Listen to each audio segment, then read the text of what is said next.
Millie was a scruffy, forlorn dog who had endured the harsh summer streets for longer than anyone could remember.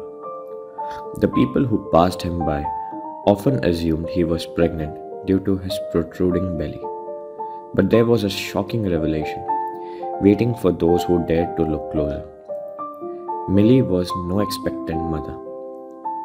He was in fact a male dog who had been left to fend for himself. Despite his obvious discomfort, nobody seemed to care for Millie.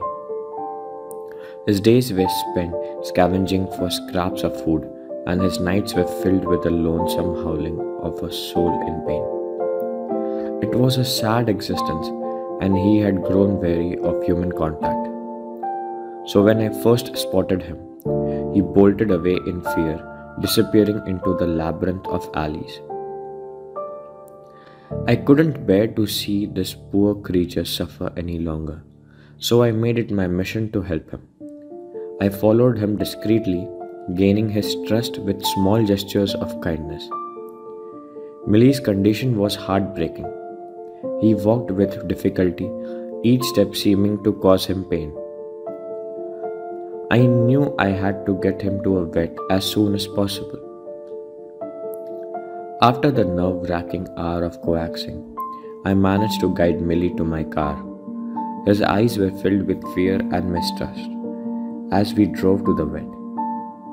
He huddled in the corner of the back seat, as far away as possible from me.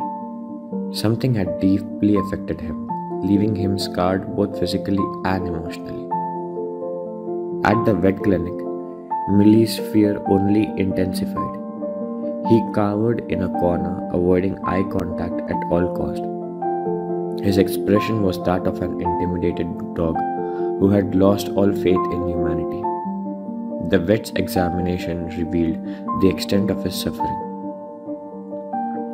Fluid had accumulated in his stomach due to his weak heart and liver, making it difficult for him to breathe. Even the doctor was shocked by Millie's condition. Treating him was not going to be an easy as we had hoped. The fluid had been building up for a long time, and removing it all at once was too risky. First, we needed to address his heart and liver issues. Every day, Millie received intravenous fluids and medication to alleviate his pain.